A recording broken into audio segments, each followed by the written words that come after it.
अगस्त की शुरुआत में ही इजराइल में एक ऐसा तूफान आया है जिसने प्रधानमंत्री बेन्यामिन नेतन्याहू के सभी ख्वाब अचानक चकनाचूर कर दिए हैं। सवाल उठ रहे हैं कि क्या नेतन्याहू की कुर्सी जाने वाली है? क्या नेतन्याहू का तख्ता पलट करने की कोशिश हो रही है? क्या इजराइल की सेना ने हमास से भी बड़ी साजिश रच दी है?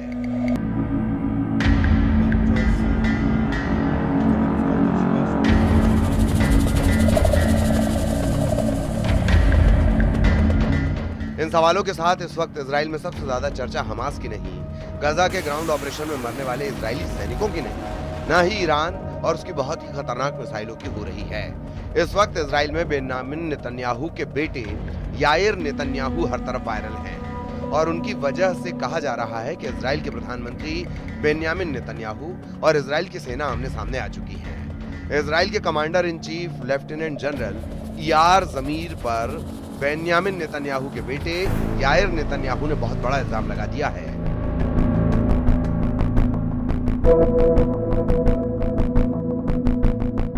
अमेरिका में रहने वाले याइर नेतन्याहू के एक ट्वीट से उनके पिता बेन्यामिन नेतन्याहू का तनाव इजरायली संसद की 6ठी मंजिल पर पहुंच चुका है। हिब्रू भाषा में किए गए इस ट्वीट में क्या लिखा है, बहुत गौर से समझिएगा।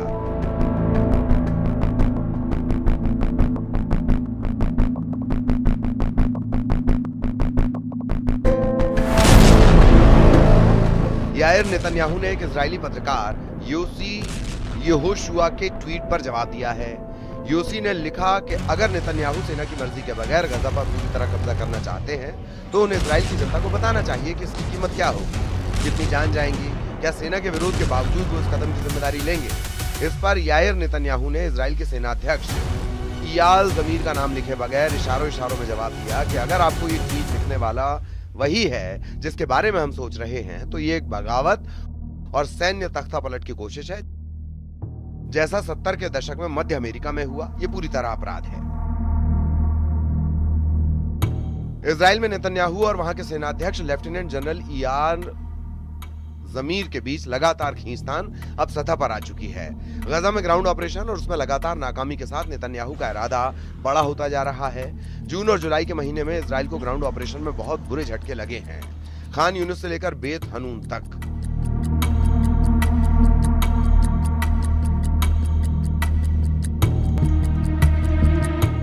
इजराइल के कई कमांडो मारे गए, लेकिन 650 दिन के इस युद्ध को और तेज करने का नेतन्याहू का इरादा अटल है। उधर इजराइल के पीएम नेतन्याहू का कहना है कि गजा में दुश्मन को पूरी तरह से हराना, सभी बंधकों को रिहा कराना और सुनिश्चित करना कि आगे गजा इजराइल के लिए खतरा ना रहे। हम इसमें कोई लक्ष्य नहीं छोड़ेंगे, हम अपने सैनिकों की कुर्बानी के जरिए इसे पूरा करेंगे। नेतन्याहू अब गजा पर पूरी तरह कंट्रोल चाहते हैं, या कहें कि 100% कब्जा चाहते हैं। वो हमास को पूरी तरह खत्म करना चाहते हैं, अब तक तमाम नाकामी के बावजूद पूरी तरह कुचल देना चाहते हैं। लेकिन ग्राउंड ऑपरेशन को लेकर इजराइल के सेनाध्यक्ष इयाल जमीर और ज्यादा सावधानी बरतना चाहते हैं, रणनीति बदलना चाहते हैं ताकि कम लोगों की जान जाए और सेना के संसाधन के हिसाब से ऑपरेशन हो। जनरल जमीर राजनीतिक दबाव में ऑपरेशन नहीं करना चाहते, यानी नेतन्याहू और जनरल जमीर अब गजा में ऑपरेशन को लेकर पूरी तरह आमने सामने आ चुके हैं। ये टकराव इजराइल में सेना और सरकार के बीच सबसे खतरनाक टक्कर मानी जा रही है। इजराइल के सेनाध्यक्ष लेफ्टिनेंट जनरल जमीर अब गजा में लंबे ऑपरेशन के नतीजों को लेकर सरकार से साफ रुख चाहते हैं, क्योंकि 650 दिनों की इस जंग में अब तक इजराइल की कामयाबी पर कई धब्बे लगे हुए हैं।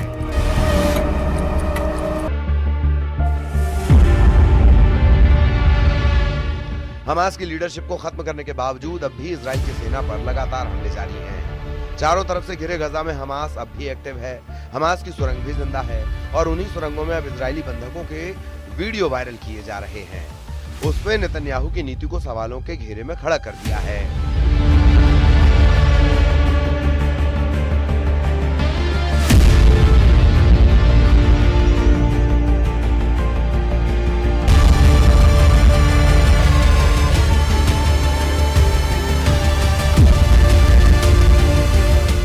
जनरल जमीर ने चेतावनी दी है कि गजा पर 100% कब्जे की कोशिश से वहां बचे हुए बंधकों की जान खतरे में पड़ जाएगी। जनरल जमीर का मानना है कि नेतन्याहू का बिग गाजा प्लान शुरू किया गया तो इजराइल की सेना एक थकाऊ युद्ध में उलझ जाएगी।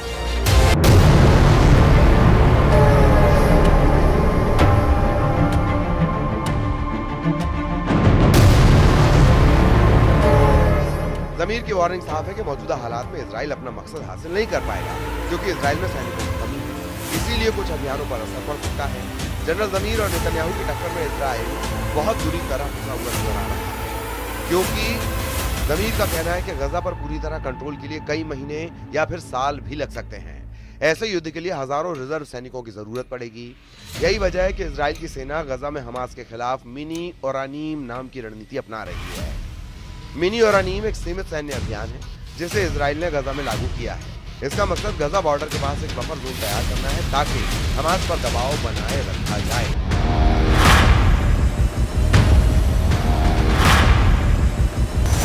और बंधकों की रिहाई या किसी बेहतर समझौते की दिशा में आगे बढ़ा जा सके। अभी 75% गजा पर इजरायली सेना का कब्जा है, जबकि दक्षिण में कुछ हिस्से अब बचे हुए हैं जहां फिलिस्तीन के लोग सिमट कर रह गए हैं। लाखों लोग गजा के कोने में हैं और उनके सामने खाने पीने की दिक्कत बढ़ती जा रही है। उन तक अरब देशों से भेजी जा रही मदद भी नहीं पहुंच रही, लिहाजा आसमान से कुछ हद तक सप्लाई पैराशूट से गिराई गई है, जबकि जमीन के रास्ते अब भी खाना नहीं पहुंच रहा, क्योंकि इजरायली सेना का ब्लॉकेड बरकरार है। इन सब के बीच नेतन्याहू पूरे गजा पर कब्जा करना चाहते हैं। नेतन्याहू एक तरह से जनरल जमीर पर आरोप लगा चुके हैं कि गजा में ऑपरेशन को लेकर वो बेरुखी दिखा रहे हैं।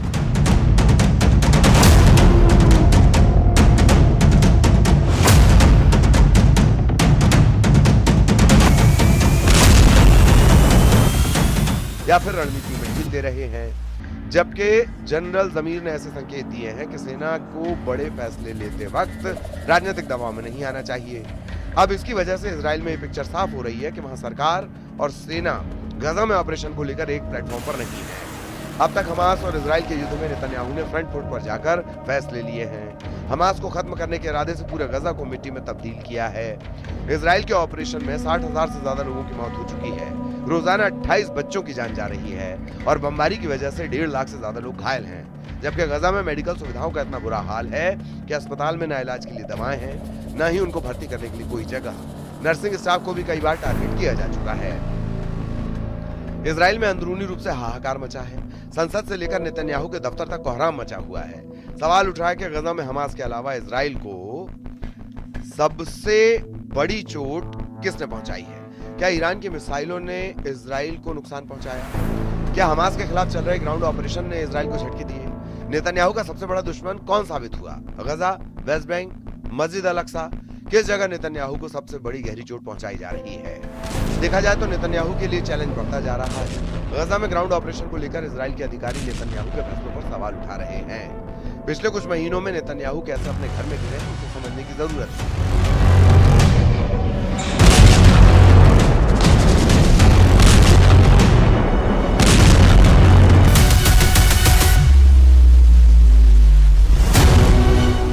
नेतन्याहू ने नवंबर 2024 में तत्कालीन रक्षा मंत्री योब गैलेंट को हटा दिया था।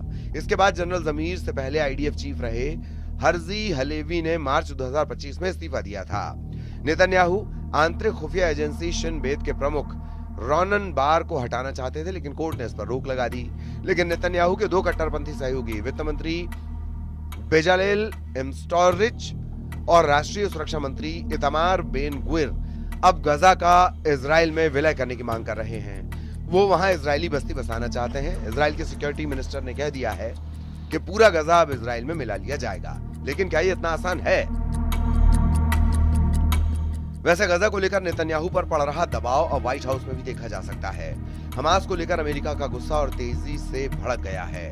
अमेरिका के राष्ट्रपति डोनाल्ड ट्रंप ने कहा है कि हमास शांति नहीं चाहता बल्कि मरना चाहता है। इसीलिए अब वक्त आ गया कि इजराइल हमास का पूरी तरह सफाया कर दे। ट्रंप का बयान ऐसे वक्त आया है जब अमेरिका गजा में मध्यस्थता से अलग हो चुका है। गजा में हमास के पास अब भी 20 से ज्यादा ऐसे बंधक हैं जिनकी जिंदगी अब मौत से बचाने वाली एक नोक पर ठहरी हुई है। इनमें से एक है इजरायली बंधक एव्यातार डेविड, जिसका वीडियो हमास ने जारी किया। इस वीडियो में उसे अपनी कब्र खोदते हुए देखा जा सकता है।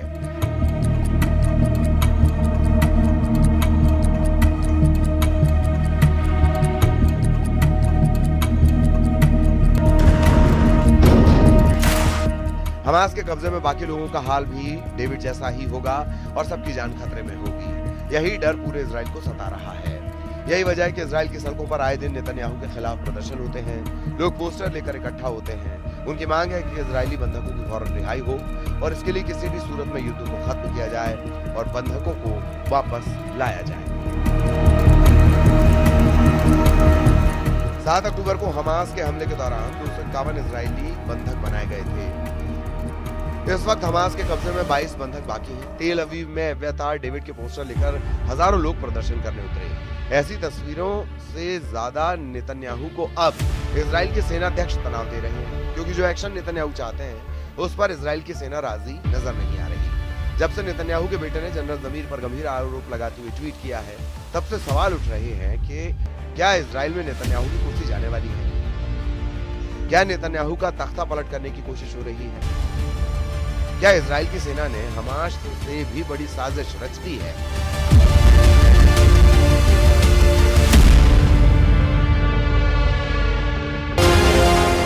इसीलिए अगस्त का महीना न सिर्फ गजा और पश्चिम एशिया के लिए बल्कि पूरे इजराइल के लिए घातक माना जा रहा है।